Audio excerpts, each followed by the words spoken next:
राम राम जी सबको। आपका दिन मंगलमय हो। मैं ईश्वर से कामना करती हूँ आप हमेशा खुश और स्वस्थ रहें। आज हम बात करेंगे शुगर के बारे में। वैसे तो पहले वीडियो मैंने बनाया है घरेलू उपचार के बारे में, तो उसमें हम यदि नियमित रूप से गिलोय के रस का सेवन करें लगातार 9 महीने तो शुगर जड़ से खत्म हो जाता है। लेकिन होता क्या है, कई बार आप समझ लीजिए किसी कारणवश कुछ लोग उसको इस्तेमाल नहीं कर पाते। वैसे तो मैं आपकी गलतफहमी दूर करने के लिए बता दूं, गिलोय कभी भी गर्म नहीं करती। इसमें तो सिर्फ हमें उबालना भी नहीं है। गिलोय की आप 10 से 15 सेंटीमीटर डंडी लें, फुल पकी हुई लें और उसको कूट के पानी में 1 गिलास में मसल के छान के पिएं तो बहुत ही सस्ता अच्छा उपाय है। ये बिल्कुल भी गर्म नहीं करती। और बताया कि कुछ लोग नहीं कर पाते, या तो गिलोय उपलब्ध नहीं है या कोई और कारण होते हैं। तो उस स्थिति में अब मैं आपको दवा के रूप में चीज़ें बताने जा रही हूँ। पंसारी पे सभी चीज़ें आप अच्छी कंडीशन की ताज़ा लें, घर पे आप दवाई बना सकते हैं। ये मैं आपको जो दवाई बताने जा रही हूँ, ये दवाई आजकल इतनी मशहूर हो चुकी है कि लोग इसको व्यापार बना चुके हैं। देखिए, हर कोई जो काम करता है अपने जो काम करता है, लालच कह लीजिए या अपनी आमदनी कह लीजिए, संसार में आया है तो उसको कमाने की इच्छा थोड़ा ऊपर उठने की सभी को होती है। लेकिन आटे में नमक समाए उतना ही। तो लेकिन कुछ लोगों ने इसकी सीमा पार कर दी है। उसमें ये दवा जो हम बनाते हैं इतनी ज़्यादा महंगी नहीं है जितनी वो बेच रहे हैं। तो आप इसको आसानी से घर पर बना सकते हैं। इसको जब आप स्टार्ट करोगे तो जिसको इंसुलिन के इंजेक्शन लग रहे हैं, धीरे धीरे करके वो छूट जाएंगे, टैबलेट छूट जाएगी। मैं आपसे विनती करती हूँ, मैं किसी को ये नहीं बोल रही आप पहले दिन ही खुद की टैबलेट बंद कर दें, शुगर की या इंसुलिन का इंजेक्शन बंद कर दें। आप कंटिन्यू रखें और ये जब दवा लेंगे नॉर्मल चेक कराते रहिए रेगुलर, तो धीरे धीरे अपने आप ही वो छूट जाएगी।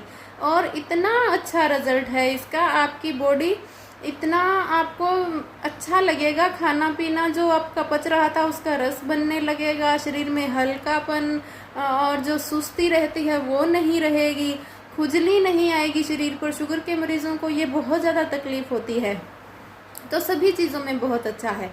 तो आप एक कॉपी और पेन लेके सभी चीज़ें नोट कर लें, बराबर मात्रा में लेनी है।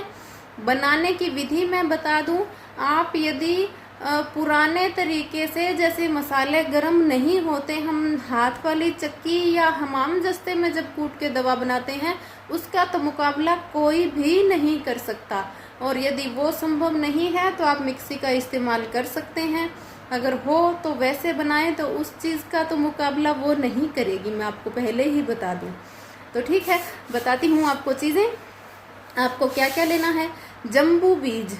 अब ये जो लिखे हुए हैं शास्त्रों में, इसमें संस्कृत की भाषा या पूरी शुद्ध हिंदी होती है। वो आजकल जब पंसारी वालों से कहते हैं, कुछ एक बाज़ारों में इनमें ज़्यादा हिंदी का प्रचलन नहीं है शुद्ध का, तो उन्हें समझ नहीं आती। जो चीज़ें 2-4 मुश्किल है उनका साथ के साथ मैं आपको दूसरा नाम भी बताती जाऊंगी। जम्बू बीज आप आसानी से समझ गए हैं, जामुन के बीज।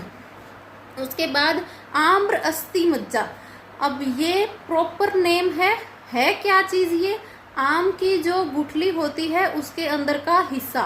आपकी आम की गुठली को कभी आपने काट के देखा हो तो उसके अंदर एक छोटा हिस्सा बिल्कुल वैसा ही और होता है, तो वो लेना है। पंसारी वाले को समझा दें, वो आपको दे देगा। उसके बाद कार बेलक, गुडमार, मेथी का बीज।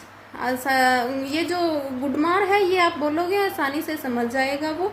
मेथी का बीज, मेथी दाना लेने हैं। फिर लेना है बिल्व पत्र, नीम बीज, नीम की गुठलियों के बीज, शुगठी आप नाम लिख लें। और फिर लेनी है आपको शतपुष्पा, सोनामुखी, बल्ला बीज और बबूल फल। सभी चीज़ें बराबर लेनी है। आप स्टार्टिंग में बनाएं अब आप जैसे चेक करना चाहें कि ये दवा आपको कितना शूट कर रही है। अब किसी किसी को वहम होता है, या कह लीजिए 100 में से 2 मरीजों को दवा लगती ही नहीं है, शरीर की तासीर कह लीजिए और कुछ भी कह लीजिए। तो आप पहले थोड़ी मात्रा में बना के देख सकते हैं।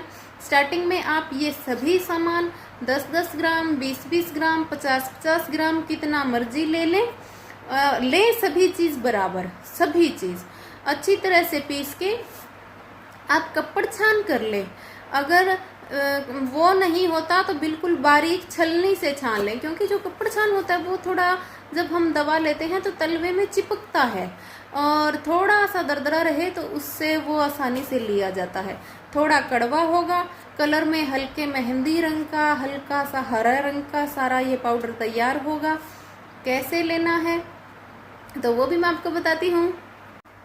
तो ये दवा आपको खाना खाने के बाद आधा चम्मच सुबह, आधा चम्मच शाम को गुनगुने पानी से लेनी है। यदि किसी को बहुत ज़्यादा दिक्कत है तो हल्की उससे थोड़ी ज़्यादा ले सकते हैं, और शुगर चेक करते रहें, इससे आपको बहुत जल्द आराम मिल जाएगा।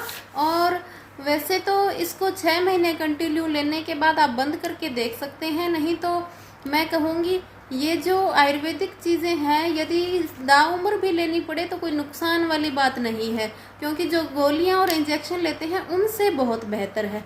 लेकिन आप कभी लगातार 6 महीने के लेने के बाद एक बार बंद करके देख लें, फिर से शुगर बढ़ रही है या नहीं बढ़ रही। यदि नहीं बढ़ रही है तो कोई ज़रूरत नहीं है, यदि ज़रूरत लगे तो आप थोड़े टाइम और ले लें। ये सभी चीज़ें बहुत अच्छी है। वैसे शुगर के लिए जो हमारी देसी बबूल होती है पीले फूलों वाली, उसके पत्ते आम भाषा में किंकर बोलते हैं उसको, तो आप उन पत्तों को छांव में सुखा लें और पाउडर बना लें।